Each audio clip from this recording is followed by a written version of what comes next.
여호수아 1장 10절에서 18절 말씀을 교독하겠습니다. 제가 한 절 읽고 여러분들 한 절 읽고 교독합니다. 이에 여호수아가 그 백성의 관리들에게 명령하여 이르되 진중에 두루다니며 그 백성에게 명령하여 이르기를 양식을 준비하라. 사흘 안에 너희가 이 요단을 건너 너희의 하나님 여호와께서 너희에게 주사 차지하게 하시는 땅을 차지하기 위하여 들어갈 것임이니라 하라. 여호수아가 또 르우벤 지파와 갓 지파와 므낫세 반 지파에게 말하여 이르되 여호와의 종 모세가 너희에게 명령하여 이르기를 너희 하나님 여호와께서 너희에게 안식을 주시며 이 땅을 너희에게 주시리라 하였나니 너희는 그 말을 기억하라. 너희의 처자와 가축은 모세가 너희에게 준 요단 이쪽 땅에 머무르려니와 너희 모든 용사들은 무장하고 너희 형제보다 앞서 건너가서 그들을 돕되 여호와께서 너희를 안식하게 하신 것 같이 너희의 형제도 안식하며 그들도 너희의 하나님 여호와께서 주시는 그 땅을 차지하기까지 하라. 그리고 너희는 너희 소유지 곧 여호와의 종 모세가 너희에게 준 요단 이쪽 해돋는 곳으로 돌아와서 그것을 차지할지니라. 그들이 여호수아에게 대답하여 이르되 당신이 우리에게 명령하신 것은 우리가 다 행할 것이요 당신이 우리를 보내시는 곳에는 우리가 가리이다. 우리는 범사에 모세에게 순종한 것 같이 당신에게 순종하려니와 오직 당신의 하나님 여호와께서 모세와 함께 계시던 것 같이 당신과 함께 계시기를 원하나이다. 함께 봅시다. 누구든지 당신의 명령을 거역하며 당신의 말씀을 순종하지 아니하는 자는 죽임을 당하리니 오직 강하고 담대하소서. 아멘. 잠깐 기도하겠습니다. 하나님 아버지, 이 시간 우리가 말씀 앞에 섭니다. 우리 가운데 주시는 주님의 음성 듣게 하시고 이 말씀에 순종하며 아멘으로 화답하는 시간 되게 하여 주시옵소서. 말씀으로 찾아오시는 주님의 임재를 경험케 하여 주옵소서. 우리 주 예수님 이름으로 기도드립니다. 아멘. 할렐루야. 여호수아 말씀으로 계속 하나님의 말씀 듣도록 하겠습니다. 오늘 이제 두 번째 시간 함께 안식합시다 이 제목입니다. 여러분 성경에 보면 이 안식이라는 단어가 참 많이 나옵니다. 안식은 신학적으로 또 굉장히 중요하고 광범위한 주제이기도 한 것입니다. 여러분들 안식이라고 할 때 무엇이 제일 떠오릅니까? 쉬는 것, 이것이 떠오르지요. 우리 하나님께서 창세기 보면 6일 동안 천지를 창조하시고 일곱째 날에 쉬시니라. 그래서 이 날을 이제 안식일이다 이렇게 표현을 하고 있습니다. 그런데 여러분 말씀 가만히 보시면 하나님께서 이 안식하시기 전 6일 동안 천지 만물을 다 만드신 이후에 하신 말씀이 있습니다. 그건 뭐냐면 바로 1장 31절 보시면 하나님이 지으신 그 모든 것을 보시니 보시기에 심히 좋았더라. 창세기 1장 31절에 이렇게 말씀하고 있습니다. 하나님께서 만드신 그 모든 만물들을 보실 때에 하나님께서 참 보기가 좋았더라. 생각해 보십시오. 죄로 파괴되기 전 하나님이 지으신 그 모든 만물들이 얼마나 아름답고 보기가 좋았겠습니까? 그래서 그 모든 것들을 보시면서 그 창조의 아름다움과 풍요로움을 보시면서 보시기에 심히 좋았더라. 그렇게 말씀을 하신 것이었습니다. 그래서 이 안식한다는 것은 단순히 이 쉬는 차원이 아니라 하나님의 창조의 풍성함을 기뻐하며 즐거워하며 안식하는 것을 말한다라고 이해를 하시면 되겠습니다. 그래서 이 안식의 의미, 하나님의 풍요로움이라고 정의를 한다면 오늘 말씀에도 보니까 이 안식이라는 단어가 몇 번 등장하는 것을 보게 됩니다. 여호수아 1장 13절에도 보면 르우벤 갓 므낫세 지파를 향해서 안식을 주시며 또 15절에도 보면 여호와께서 너희를 안식하게 하신 것 같이 너희 형제들도 안식하며 이런 표현들이 나오고 있습니다. 하나님께서 이스라엘 백성들을 가나안 땅에 들어가게 하시는 이유가 무엇인가? 바로 이 안식을 주시기 위함이다 그 말입니다. 안식은 곧 하나님의 풍요로움과 하나님의 모든 좋은 것들 이것을 누리는 것이 이 안식이라고 그렇게 말씀을 드린다면 하나님께서 또한 이것을 우리에게 연결을 해본다면 우리에게도 하나님께서 이 안식의 풍요로움을 주기를 원하고 계시다는 것입니다. 우리의 궁극적인 이 안식은 하나님의 나라에서 천국에서 누리게 될 것입니다. 그러나 예수 믿고 구원받은 우리들은 이 땅을 살아가면서도 그 하나님의 풍요로움과 안식을, 하나님의 좋은 것들을 누리며 살아갈 수 있게 하셨습니다. 그런데 이 땅에서의 그 풍요로움과 누림들은 우리가 어떻게 하느냐에 따라 달려 있다는 것입니다. 특별히 이 안식의 풍요로움을 누리는 것을 우리의 가정과 신앙 공동체와 연결을 해서 생각을 해본다면, 우리 가정과 우리 신앙 공동체가 하나님이 주시는 이 풍요로움과 안식을 누리게 하기 위해서 우리가 해야 될 그러한 부분들이 있다는 사실입니다. 그렇다면 우리가 이 땅에서 하나님이 주신 그 풍요로움이 우리 가정 가운데 나타나고 또 신앙 공동체 안에서 나타나게 하기 위해서 우리는 어떻게 해야 할 것인가, 이 부분들을 오늘 이 시간 생각을 해보려고 합니다. 우리 가운데 주시는 주님의 음성 통해서 우리 가운데 풍성한 이 하나님의 안식의 풍요로움이 여러분들의 가정과 우리 교회 안에 가득하게 되기를 주님의 이름으로 축복합니다. 그렇다면 이 안식의 풍요로움, 우리는 어떻게 누릴 수 있겠습니까? 두 가지로 말씀을 드리면, 먼저 첫 번째는요, 이기주의를 버려야 합니다. 우리 함께 따라합시다. 이기주의를 버립시다. 여러분, 이거 안식은 이것은 함께 누리는 것입니다. 함께 누리는 것, 나만이 누리는 것이 아니라 함께 누리는 것입니다. 그런데 이 이기주의는 안식을, 함께 누리는 풍요로움과 이 안식을 방해합니다. 여호수아가 가나안 정복 전쟁을 앞두고 제일 중요하고 예민하게 생각했던 부분이 바로 이것입니다. 르우벤 갓 므낫세 반지파에게 그래서 중요한 명령을 합니다. 바로 너희들이 앞장서서 가나안 정복 전쟁에 참여하라, 이런 이야기를, 명령을 주고 있습니다. 도대체 이것이 어떤 의미를 가지는 것인지, 왜 여호수아가 이 세 지파에게 먼저 가나안 땅에 들어가라고 말했는지, 이 자세한 이해를 위해서 민수기 배경을 좀 이해를 할 필요가 있습니다. 과거에 모세와 이스라엘 백성들이 광야를 지나면서 지금 이 가나안 땅 앞에 이르기까지 여러 많은 여정들을 지나왔습니다. 이 여정들을 지나오는 동안에 모압과 암몬과 바산 족속들이 이 여정을 가로막았습니다. 길을 열어주지 않았습니다. 그래서 부득이 이들과 전쟁을 하게 되었고 이들이 거하는 그 땅을 차지하게 되었습니다. 이것이 바로 이 요단 동편의 땅입니다.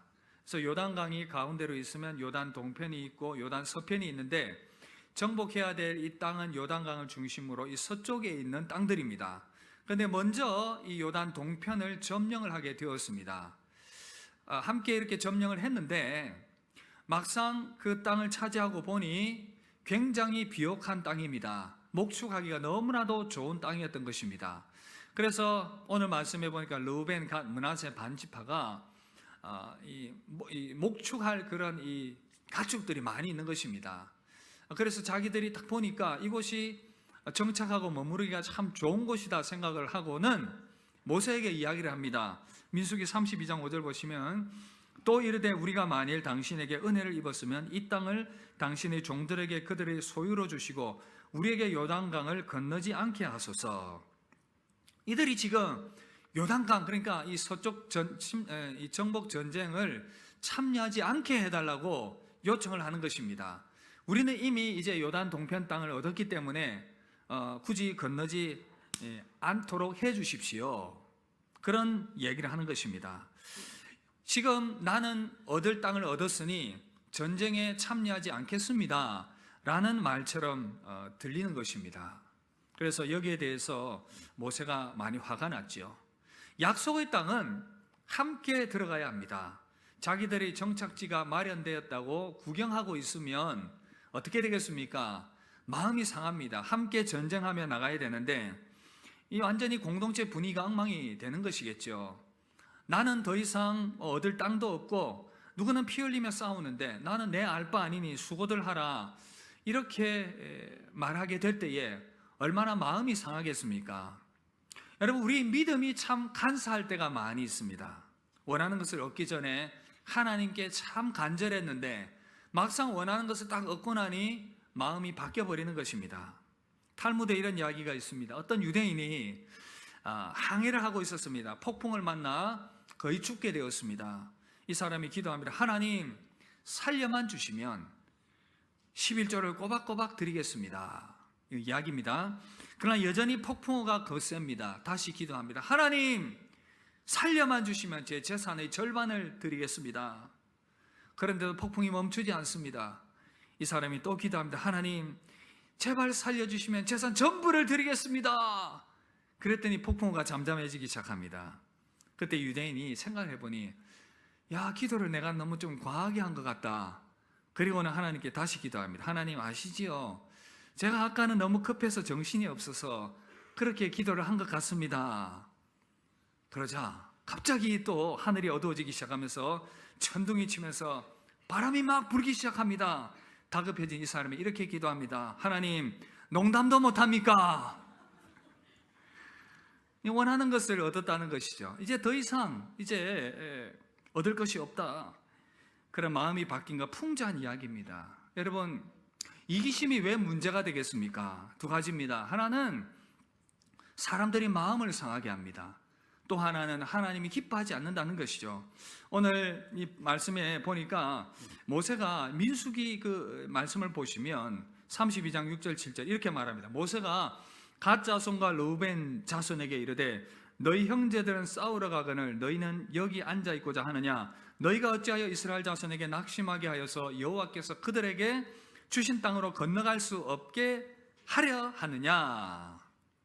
너희들이 참여하지 않아서 너희 민족들이 같이 갔던 그 민족들, 함께 해야 될 그 민족들이 낙심하면 어떡하느냐? 이것이 걱정되었습니다. 두 번째는 하나님의 진노. 민수기 32장 15절 너희가 만일 돌이켜 여호와를 떠나면 여호와께서 다시 이 백성을 광야에 버리시리니 그리하면 너희가 이 모든 백성을 멸망시키리라.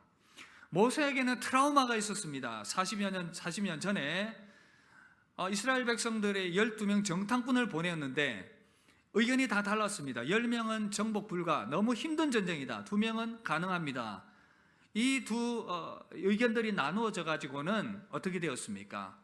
대성통곡을 하고 우리는 정복할 수 없다, 가능하다, 이 의견이 나누어져서 하나님께서 그 불신앙들을 보면서 진노하셨고 40년 동안 방황하게 되는, 그 가나안 1세들이 다 죽임을 당하게 되는 그런 결과를 가져온 것입니다. 모세는 또 걱정이 되었습니다. 이런 일이 또 일어나는 것 아닌가? 이 의견들이 분리되어서 하나님이 진노하시면 또 가나안 땅을 목전에 두고 우리가 들어가지 못하게 되는 이런 비참한 상황들. 그래서 모세가 두려워했습니다. 하나님이 기뻐하지 않을 것이다, 노하실 것이다. 여러분, 가정과 신앙 공동체의 안식과 하나님의 풍요로움이 없는 이유가 무엇이겠습니까? 오늘 말씀에 연결해 본다면 그런 이유 아니겠습니까? 우리의 이기적인 마음들, 서로를 위해 더 이상 수고하고 섬기려 하고 희생하지 않으려는 그런 마음들이 가정과 신앙 공동체를 삭막하게 만듭니다. 마음을 상하게 만들지요. 이미 신앙이 성숙하고 하나님의 그 은혜를 누리는 자들, 나는 평안하니 뭐 신경 쓸 일이 없다.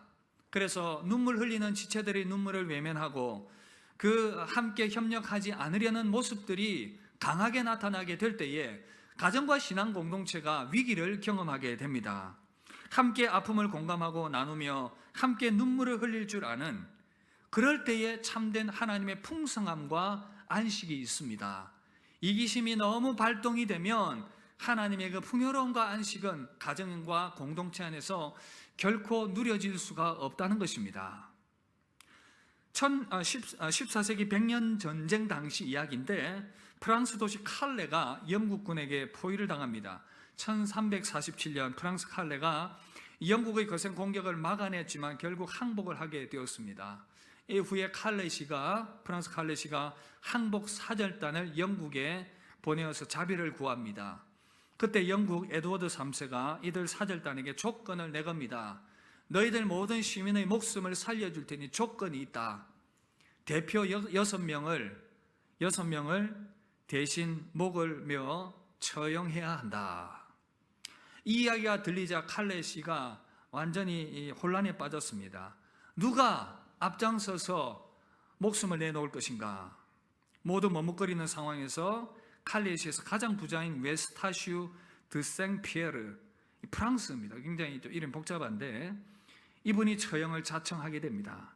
이어서 시장과 그리고 상인과 법률가들, 귀족들이 차례로 이 처형에 동참하게 되었습니다. 그들은 다음날 이 처형 받기 위해서 교수대에 모였습니다. 모든 시민들이 이 모습을 보면서 이들이 자처한 모습과 희생정신을 높이 칭송했습니다. 여기에서 유래한 말이 바로 노블리스 오블리주, 높은 사회적 신분에 상응하는 도덕적 의무라는 의미입니다. 여러분, 사회와 가정과 신앙 공동체가 이렇게 이기심을 버리고 앞장서서 참여하게 될 때에 하나님의 풍요로움을 경험할 수가 있을 것입니다. 이런 말씀으로 돌아가 봅시다. 여호수아는 이 모든 분열의 갈등의 상황을 봉합하기 위해서 르우벤, 갓, 므낫세 반지파에게 명령을 합니다. 너희들 요단 당편 땅 잘 차지했느냐? 너희들 충분히 누리고 있느냐? 그렇다면 너희들이 앞장서라. 너희들이 전쟁의 일선에 앞장서서 나가라. 14절, 너희의 처자와 가축은 모세와 너희에게 준 요단 이쪽 땅에 머무르려니와 너희 모든 용사들은 무장하고 너희 형제들보다 앞서 건너가서 그들을 돕되. 이 명령을 받은 이 지파들은 어떻게 반응했겠습니까? 너무나도 다행스럽게도 이들은 순종하게 됩니다. 4장 12절 보시면 르우벤 자손, 갓 자손, 므낫세 반지파는 모세가 그들에게 이런 것 같이 무장하고 이스라엘 자손들보다 앞서 건너갔으니. 여러분, 이들은 모른 척하지 않았습니다. 책임을 가지고 앞장섰습니다. 사실 이전에 모세와 이 부분에 대해서 갈등이 일어났을 때에 모세가 오해했던 부분들도 있었고, 그래서 이들의 진심은 함께 나가겠습니다라는 것이었습니다. 모세에게 약속을 했고 이제 진짜 가나안 정복 앞두고 있는 이 상황 가운데에서 여호수아에게 이것을 확인하면서 앞장설 것을 말했고 실제로 앞장서서 앞서 나갔습니다. 이것이 노블리스 오블리주의 아름다운 자세입니다. 여러분, 그런데 이 노블리스 오블리주 가장 아름답게 실천하신 분이 누구이십니까? 바로 우리 주 예수 그리스도, 하나님의 아들이신 그분이 하늘의 모든 풍요로움을 다 내려놓으시고 저와 여러분들에게 풍요로움을 안겨주시기 위해서 낮고 천한 사람의 몸을 입고 이 땅에 오셨습니다. 십자가의 가장 천한 모습으로 우리를 위하여 앞장서셔서 희생당하셨습니다. 그래서 고린도후서 8장 9절 뭐라고 말씀하고 있습니까? 우리 함께 읽읍시다. 우리 주 예수 그리스도의 은혜를 너희가 알거니와 부요하신 이로써 너희를 위하여 가난하게 되심은 그의 가난함으로 말미암아 너희를 부요하게 하려 하심이라. 아멘. 그의 가난함으로 말미암아 너희를 부요하게 하려 하심이라. 예수님은 너무나도 부유하신 분이신데 그분은 친히 가난하게 되셨습니다. 앞장서셔서 우리를 위하여 낮아지셨습니다. 이유가 무엇입니까? 바로 우리를 풍요롭게 하기 위해서 죄로 말미암아 영원한 멸망 가운데 놓일 수밖에 없었고 사단의 권세에 사로잡혀서 영혼의 자유함이 없고 인생이 비폐한 가운데 살아가는 우리들에게 하나님의 생명의 풍성함을 안겨주시고 구원을 선물로 주시고 우리 인생의 새로운 풍성함을 안겨다 주시기 위해서 하나님의 아들 예수 그리스도께서 앞장서셔서 우리를 위하여 목숨을 내어놓으셨습니다. 이것이 진정한 노블리스 오블리주인 것입니다. 주님이 요한복음 10장 10절 이렇게 말씀합니다. 내가 온 것은 양으로 생명을 얻게 하고 더 풍성히 얻게 하려는 것이라. 할렐루야. 주님이 오신 것은 우리를 풍요롭게 하기 위해서 우리에게 이 생명의 풍성함, 참된 안식을, 죄 가운데서 안식을 잃어버린 인생들에게 참된 안식을 회복시켜 주시기 위해서 우리 가운데 오셨다는 사실입니다. 예수 그리스도 안에서 참된 안식과 풍요로움을 누리게 되기를 주의 이름으로 축복합니다.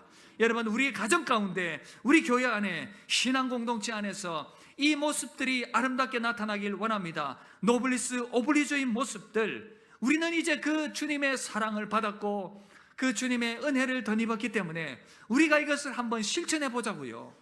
여러분, 우리 가정에서 남편은 말 안 해도 앞장서서 한번 일해 보십시오. 쓰레기를 버리기도 하시고 청소도 하기도 하시고 설거지도 한번 해보는 것입니다. 목사님 하십니까? 물어보십시오. 여러분, 아내들도 남편을 한번 섬겨보십시오. 교회에서도 나는 안 해도 되는 일이지만 앞장서서 함께 짐을 지면서 그렇게 나아가게 될 때에 우리 안에 참된 안식과 풍요로움이 우리 가정과 신앙 공동체 안에 나타나게 될 줄 믿습니다. 금번 교회 우리 건축을 위해서 함께 마음을 모았습니다. 너무 감사하게도 우리 당의 장로님들 앞장서셨습니다. 우리 교회 작정 헌금의 반 이상을 장로님들이 하셨습니다. 앞장서셨습니다. 여러분 모르셨지요? 모르셨네요. 그러셨습니다. 그리고 함께 우리 모든 성도님들이 마음을 모으셨습니다.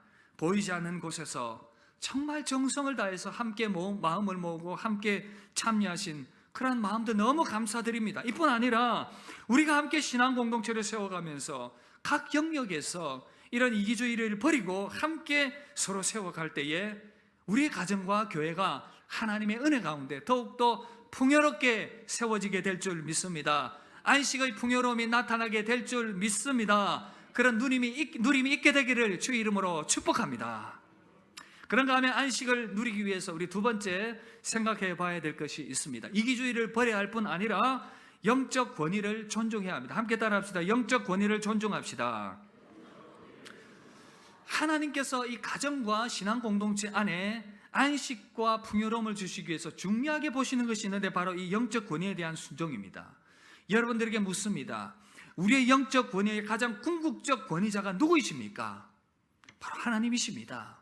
여러분, 참된 안식은 하나님의 그 영적 권위를 온전히 인정하고 순종해 드릴 때에 찾아오게 됩니다. 하나님의 그 영적인 권위, 여러분, 인간이 이 안식과 참된 평안을 잃어버린 이유가 무엇인지 아십니까? 바로 하나님의 이 영적 권위를 인정해 드리지 않은 데서 시작된 문제입니다. 이 반역들 최초에 일어났습니다. 그 이전에 인간이 창조되기 이전에 하나님 앞에서 먼저 섬겼던 천사장이었던 그 존재, 그가 하나님께 순종하기를 거부했습니다. 왜 내가 하나님을 섬겨야 하는가? 하나님의 권위에 도전하면서 타락해서 타락천사가 되었고, 이 존재가 바로 사단마귀입니다. 하나님을 반역했습니다. 하나님의 영적 권위를 인정해드리지 않았습니다. 이 사단마귀의 꼬임을 받은 인간이 이제는 하나님을 반역합니다. 하나님의 영적 권위를 인정하지 않습니다. 선악과를 따먹는 그 과정에서 마귀의 유혹을 받았습니다. 이것을 먹는 날에는 네 영적인 눈이 밝아서 하나님처럼 될 것이다. 이 유혹을 받았습니다. 이 유혹을 받아서 나는 왜 하나님의 통제를 받아야 하는 존재인가? 거부했습니다. 그리고는 선악과를 따먹고는 불순종의 죄를 저질렀습니다. 어떤 결과가 인간에게 일어났습니까? 에덴 동산의 풍성함이 다 빼앗겨버렸습니다. 하나님의 안식이 풍요롭게 누려질 그 땅, 그 에덴 동산에서의 모든 풍요로움들이 이 하나님의 영적 권위를 불순종함을 통해서 다 깨져버렸습니다. 인간에게 불행이 찾아온 이유, 바로 하나님의 영적 권위를 따르지 않음을 인함이라는 것, 이것이 안타까움인 것입니다. 그래서 사랑하는 성도 여러분, 이 땅 가운데서 여러분의 가정과 신앙 공동체, 그리고 여러분의 삶이 정말 풍요롭기를 원하십니까? 안식을 누리길 원하십니까? 그렇다면 하나님의 영적 권위에 순종하시기를 주의 이름으로 축복합니다. 삶의 영역에 얼마나 많은 곳에서 하나님의 그 영적인 권위에 순종하지 않음으로 말미암아 여러분들의 삶에 혼돈과 불안이 찾아왔습니까? 하나님께 순종하며 나아갈 때에 하나님의 그 풍성함과 안식과 평강이 여러분들에게 임하게 될 줄 믿습니다. 그 평강을 누리게 되기를 주의 이름으로 축복합니다. 여기에 나아가서 우리가 이제 하나님께서 세운 이 권위자들에 대한 부분들을 생각을 해봐야 됩니다.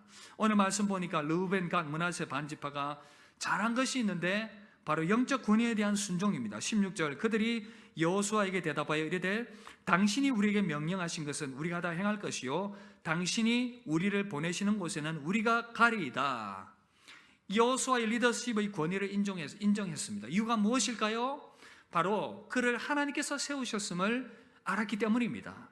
17절, 우리는 범사의 모세에게 순종한 것 같이 당신에게 순종하려니와 오직 당신의 하나님 여호와께서 모세에게 함께 계시던 것 같이 당신과 함께 계시기를 원하나이다.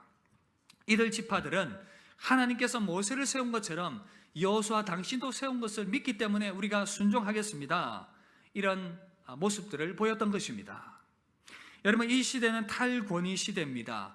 권위자에 대한 순종, 이 시대의 코드에 맞지 않다고 생각합니다. 실제로 이 포스트 모더니즘, 다원주의가 지배하는 이 현대 사회는 이 절대 권위를 인정하지 않습니다. 왜냐하면 자기 자신이 절대 권위이기 때문에. 그래서 이 죄성이 결국은 하나님을 인정하지 않는 것으로 나아갑니다. 왜 내가 그분을 인정해야 돼? 거부합니다.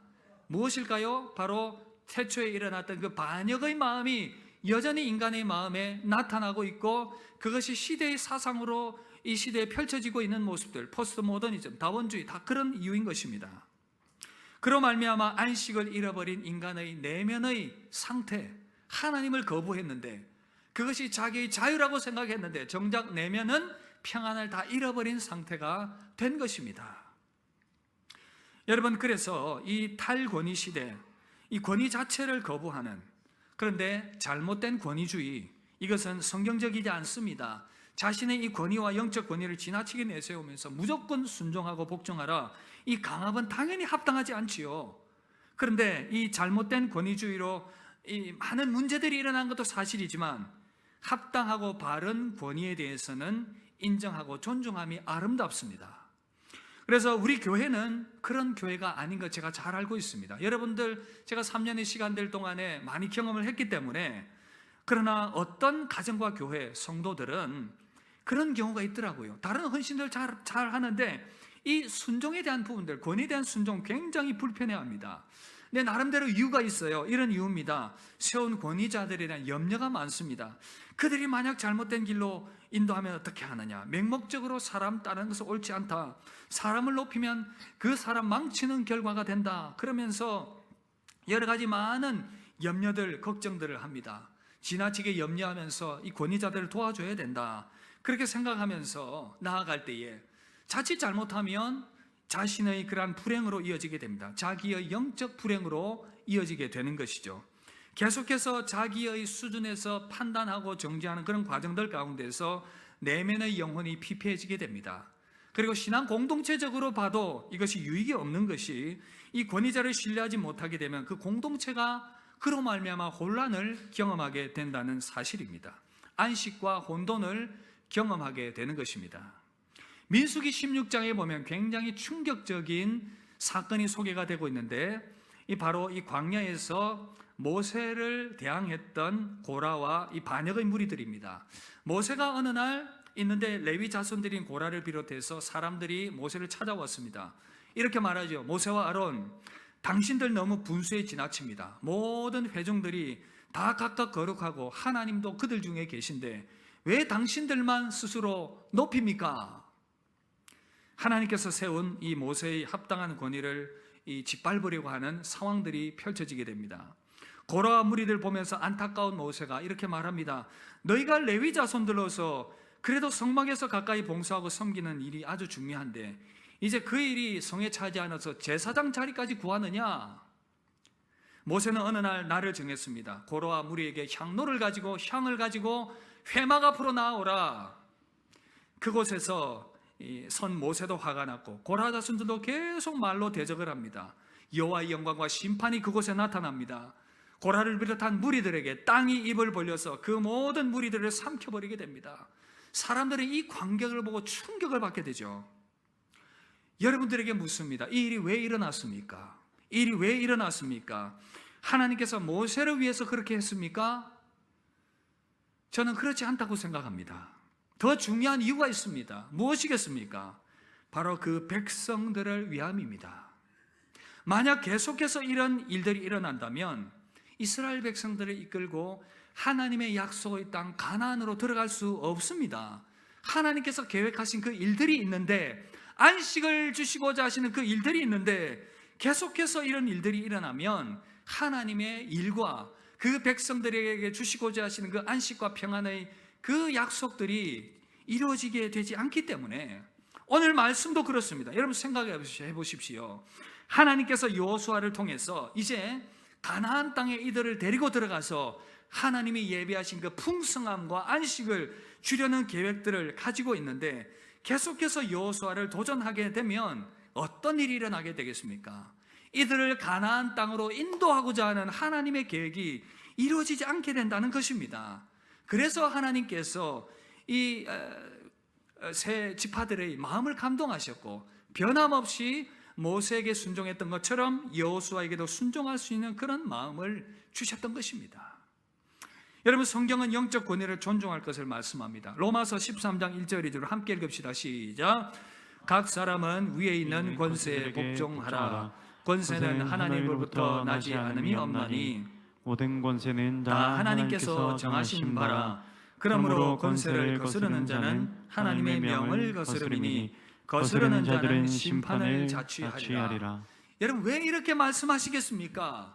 신앙 공동체의 유익을 위한 것이다라는 것, 그 백성들이 안식하도록 하기 위해서 영적 권위를 존중함이 아름답다는 것입니다.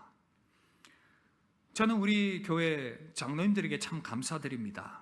여러모로 그동안에도 그랬지만 이번에도 또 새롭게 이 구역이 편성이 되면서, 구역이 새롭게 편성되는 것도 새로운 일이고, 또 목양 장로님들로 섬겨달라 부탁을 했을 때 사실 굉장히 생소한 일인데, 그럼에도 불구하고 또 담임 목사가 하니 전적으로 지지해 주시고 협력해 주고 계십니다. 한번 해보자는 마음으로 그렇게 지지해 주시는 모습들 너무 감사드리고, 그리고 여러분들도 세우신 목양 장로님들 존중하시길 바랍니다. 세워진 섬김 리더, 부리더들 부족하지만 이제 구역들을 함께 세워나가며 하나님의 나라를, 신앙 공동체를 아름답게 세워가는 이 일들을 해나가게 될 텐데, 그렇게 서로 존중하며 나아갈 때에 우리 신앙 공동체가 더 아름답게 세워지게 될 줄 믿습니다. 히브리서 13장 17절 우리 함께 읽읍시다. 너희를 인도하는 자들에게 순종하고 복종하라. 그들은 너희 영혼을 위하여 경성하기를 자신들이 청산할 자인 것 같이 하느니라. 그들로 하여금 즐거움으로 이것을 하게 하고 근심으로 하게 하지 말라. 그렇지 않으면 너희에게 유익이 없느니라. 여러분, 마땅히 존중할 자를 존중하십시오. 즐거움으로 일하게 하시고, 바로 여러분들과 신앙 공동체를 위한 것이라는 것, 가정을 위한 것이라는 것, 하나님께서 우리 가정과 신앙 공동체 안에서 안식을 주시기 위해서, 평안을 주시기 위해서 하시는 이 모든 일들 순종함으로 아름답게 세워가게 되기를 주의 이름으로 축복합니다. 말씀 마무리하겠습니다. 여러분, 하나님께서는 안식을 잃어버린 자들에게 예수 그리스도 안에서 참된 안식과 풍요로움을 주셨습니다. 이 땅에서 우리는 완전할 수 없지만, 그러나 우리는 분명 다른 가정과 교회들에 비해서는 더 풍성한 안식과 이 풍요로움을 누릴 수가 있습니다. 이것이 어떻게 가능하겠습니까? 먼저는요, 우리 이기심을 내려놓고 가족들과 성도들, 그 아픔과 연약함을 함께 공감하면서 위로하며 협력할 때에 이 일이 가능하게 될 줄 믿습니다. 어떤 사람이 사업을 하다가 실패했습니다. 탈탈 털어도 남은 것이 아무것도 없었는데 그의 아내가 그래도 찾아보니 꼬불쳐 놓은 이 통장에 몇십만 원의 잔고가 있었다고 합니다. 아내는 이것을 가지고 무엇을 할까 고민을 하다가 시장에 가서 장을 봤습니다. 그리고 탁자를 장식하고 촛불을 켜고 지금까지 한 번도 차려본 적이 없는 풍성하고 멋진 밥상을 차렸습니다. 그리고 남편에게 이렇게 말합니다. You deserve it. 영어로 말해서 죄송한데 당신은 그럴 자격이 있습니다. 당신은 이 만찬을 누릴 권리가 있습니다. 세상에서 실패했을지는 모르지만 이렇게 멋진 식사를 즐길 권리가 있는 당신은 나의 소중한 한 사람입니다. 여러분 어떻게 하시겠습니까? 내가 못 살아. 또 다 말아먹었지. 그래서 막 대판 싸움이 일어나고 난리가 나지 않았겠습니까? 이분이 나중에 재기에 성공한 뒤에 이렇게 회고합니다. 내 인생에서 가장 소중한 순간이 그날의 만찬이었다. 그 위로로 오늘까지 달려올 수 있었다. 그렇게 회고를 했습니다. 삭막하고 이기적인 세상입니다. 그런데 이 세상 가운데 우리가 가정에서 신앙 공동체 안에서 서로 존중하고 위로할 수 있는 그 아름다움이 우리에게 있다면 우리의 삶이 얼마나 더 하나님의 안식과 풍요로움을 누릴 수 있겠습니까? 얼마나 많은 풍요로움이 우리 가운데 넘쳐나겠습니까? 그런 가정과 신앙 공동체 되기를 주 이름으로 축복합니다. 계속해서 우리는 하나님의 영적 권위를 존중해드리며 그럴 때 우리 가운데 풍성한 안식과 평안이 찾아오게 될 줄 믿습니다. 그리고 가정과 신앙 공동체에 세운 그 질서를 존중하며 나아갈 때에 더욱더 우리 안에 하나님의 풍성한 안식이 기쁨이 채워지게 될 것입니다. 하나님의 기쁨과 평강이 마음껏 누려지고 풍성하게 누려지는 여러분들의 가정과 신앙 공동체 되기를 주님의 이름으로 축복합니다. 우리 함께 찬양합시다. 말씀 준비하면서 제가 이 모든 일들이 가능하기 위해서는 또한 우리에게 은혜가 필요하다 그런 생각이 들었습니다. 그래서 우리 시간 이 찬양 함께 찬양하고 합심해서 한번 기도하겠습니다. 내가 고난 중에도 찬송할 수 있음은 은혜의 힘입니다.